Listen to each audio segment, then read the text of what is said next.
It's so simple, but it works wonders, and we don't put thought to the simple parts of it. If you work long hours or care for others, it's easy to forget and pause. Schedule mini breaks throughout your day.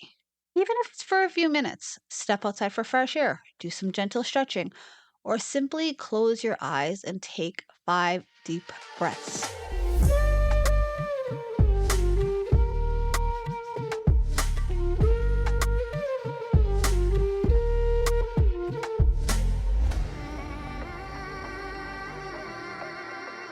Hey everyone, and welcome back to A Talk with G, the podcast where we dive into ancient wisdom, modern wellness, and everything in between.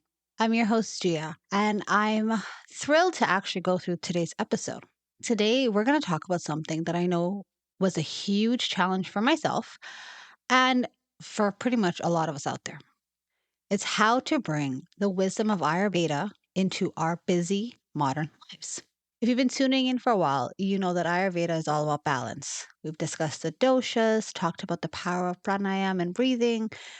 But today's episode, we're going to explore how we can make Ayurvedic practices work for you, even if your life is packed with work, family, and everything in between. You see, Ayurvedic isn't about complicated routines or unattainable goals. It's about listening to your body, understanding your unique needs, and making simple adjustments to align with nature. And I promise you, it doesn't have to be hard or time consuming. So if you feel like you have zero time for wellness in your day, I got you covered with easy, practical ways to integrate Ayurvedic principles into your life. By the end of this episode, you'll have a set of realistic goals and ideas to help you stay grounded, energized, and balanced, even in the busiest seasons. Before we dive into actionable tips, let's just have a quick refresher on what Ayurveda is. So, if you listen to previous episodes, you remember we've talked about the doshas, chakras, and the core principles of Ayurveda. But here are the cliff notes. Ayurveda is a natural healing system that's been around for over 5,000 years, based on the idea that everything in the universe, including us, is made up of the 5 elements: earth, water, fire, air, and ether. These elements combine to create 3 primary energies or doshas, our doshas, vata, pitta, and kapha. These doshas influence our physical, mental, and spiritual characteristics. And when they're in balance, we feel amazing. But let's be real, life gets in the way, right? We know stress, lack of sleep, poor eating habits can throw us out of sync, and by there, throw our doshas out of sync. So, what can we do about it? And that's what I'm here for today, to talk about practical ways to align Ayurveda with your busy life. If you listen to episode 7, you know how important our Danachari morning routine is for setting the tone of the day. Trust me, I get it. Maybe you don't have an hour to spend on rituals before heading to work, or maybe you're busy taking care of the kids, and that's okay, even if you're not even an early riser. The key here is to keep it simple and meaningful. You don't need to complicate your routine to kickstart your day with balance. Here's what I recommend. Ayurveda suggests that we wake up early, ideally before 6 a.m. That's when the energy of the day is still calm. And trust me when I say this, there's a lot of people in my life that are not quote unquote the morning people. But I suggest aiming to wake up a bit earlier than usual. Even 10 minutes earlier can make the difference. By saying that to you guys, you're probably like, okay, 10 minutes is not going to do a lot. 10 minutes shifts the tone completely. That's 10 minutes extra that you're now having time to make lunch for the kids. If you do it first thing in the morning, you have extra time to be in the shower. You have extra time to do the list of things I'm going to give you next. And yes, with having to wake up 10 minutes earlier, I do suggest going to bed 10 minutes earlier than a set time. Have a routine time to go to bed so getting up in the morning doesn't feel like an extraordinary task. It's all about setting the tone of intentionality for each day. Drink a glass of warm water with a slice of lemon or a pinch of ginger, or even by itself first thing in the morning. A lot of people I know in my life, and I used to be exactly like this, goes for the first caffeinated drink. My weakness is tea. Now, I start my morning with warm water. This simple act rehydrates your body and boosts your digestion. Something you might remember from past episodes that we talked about how Ayurveda supports digestion. You may think, why would I want to drink a glass of water first thing in the morning? How is that going to help? Try it. Try it for 2, 3 days and tell me how you feel. Next, if you're out rushing out the door, but you do realize you spent the morning getting the kids ready, getting dressed for work, showering, brushing your teeth, staring at the TV, staring at your phone. Take 3 to 5 minutes out of that and give yourself a massage with warm oils like sesame or coconut. You see, that's a game changer. It doesn't need to be long, doesn't need to be intense. It's just focusing on massaging your arm, legs, and neck. The oil nourishes the skin, but it also calms your nervous system and grounds you. It's like giving yourself a mini spa treatment in the morning. And if you have long hair, ladies, when you're coming out the shower, that's the best time to do it. Spend that extra 3 minutes and take care of yourself then. Finally, I've mentioned pranayama in earlier episodes. And if you haven't tried it yet, now is the perfect time to start. Even if you don't have time for a full yoga routine, even if you don't want to get up early for a full yoga routine, a few minutes of breathing exercise can center you. How many of you start your morning, rush to the shower, rush to get coffee, go on the phone? Take a few seconds out of that and start with a simple 4-7-8 breathing technique. That's inhale for 4 counts, hold for 7 counts, and exhale for 8 counts. That simple routine there calms your mind, reduces anxiety, and boosts your energy. And it probably will take you all of a minute. I cannot stress that I've known this, I've been there. I still do this sometimes, and then I catch myself. Eating when you're busy can feel impossible. Ayurveda teaches us real practical framework for making food choices that work with our bodies and the seasons. And no, it doesn't mean you have to prepare elaborate meals every day or meal prep a week in advance. It's about choosing nourishing seasonal foods that match your unique dosha. If you remember from previous episodes, we each have our own unique dosha combination that affects what we should eat. If you're a vata, you need grounding, warm foods.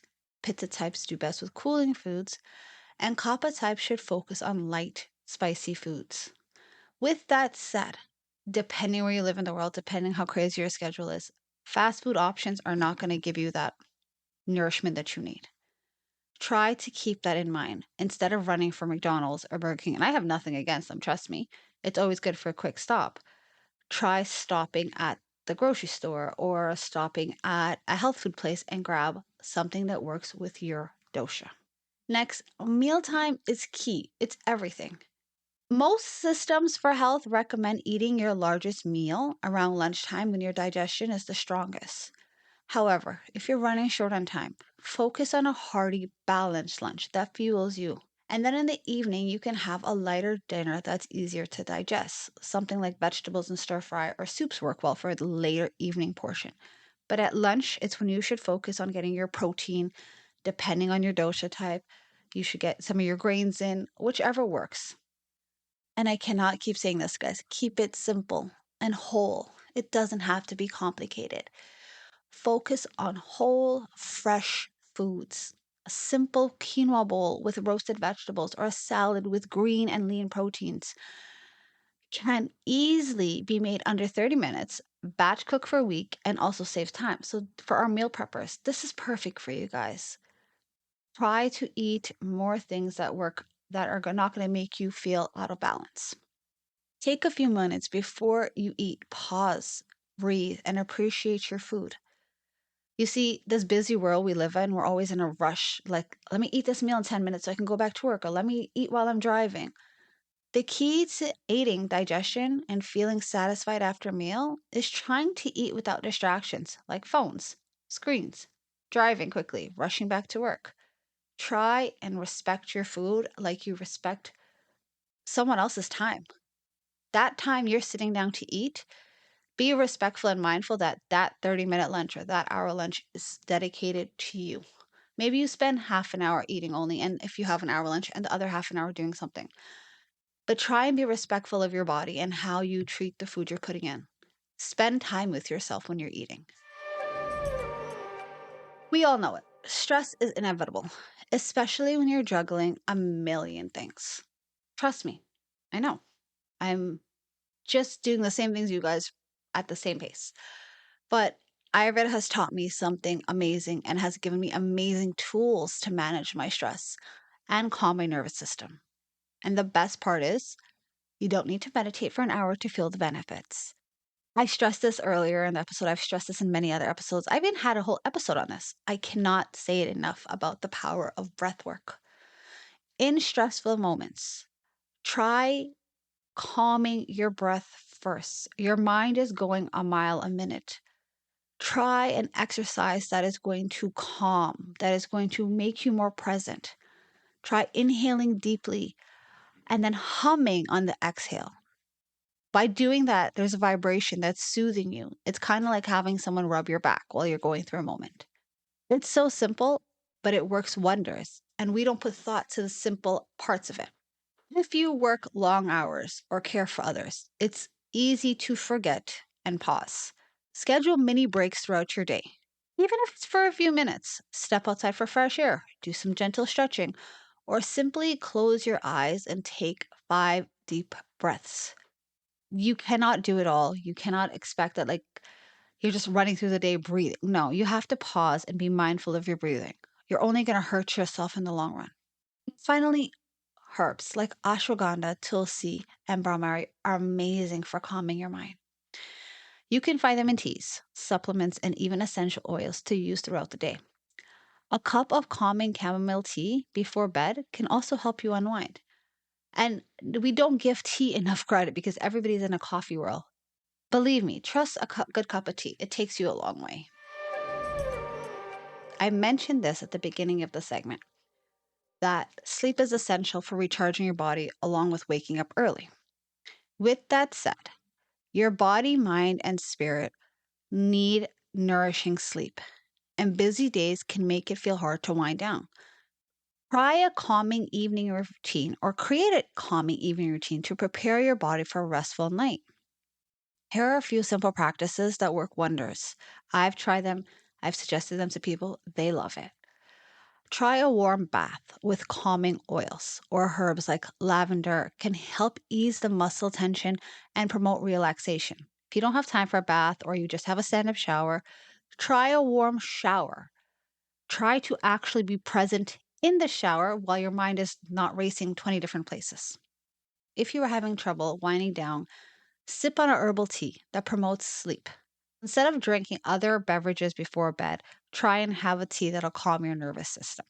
Finally, again, try calming breaths for bedtime. Try Nande Soda, the alternate nostril breathing, before bed to calm your nervous system and prepare for sleep. It is simple, yet powerful technique to quiet your mind because you're focusing on alternate nostril breathing. Your mind is no longer in that worry scape. Remember, we're all busy, we're all doing a million things, and no one's busy day is less than anyone else's. But life is about creating a balance over time, not overnight. Here are a few extra tips to maintain overall wellness in your busy life. And if anything, if you just do these 3, I feel like you have a jump start already. Stay hydrated. Drink plenty of water throughout the day. A simple habit, but crucial for digestion and energy. Adjust your routine as the seasons change. For example, in the winter, nourish yourself with warming, grounding food practices. In the summer, focus on cooling, lighter foods with lighter routines. And finally, consistency is key. Even the smallest changes can have the hugest impact. And if you make them a part of your routine, be gentle with yourself and remember that balance is about progress and not perfection. You're 10 steps ahead of where you were before. I want to thank you all for tuning in today. I hope these practical tips help you bring your Ayurveda into your busy life without feeling overwhelmed. If you're ready to dive deeper into your dosha or need personalized advice, don't forget to check out my website, www.soul-sinks.com. Be sure to share, subscribe, and leave a review if you love this episode. Until next time, stay balanced, stay mindful, stay positive.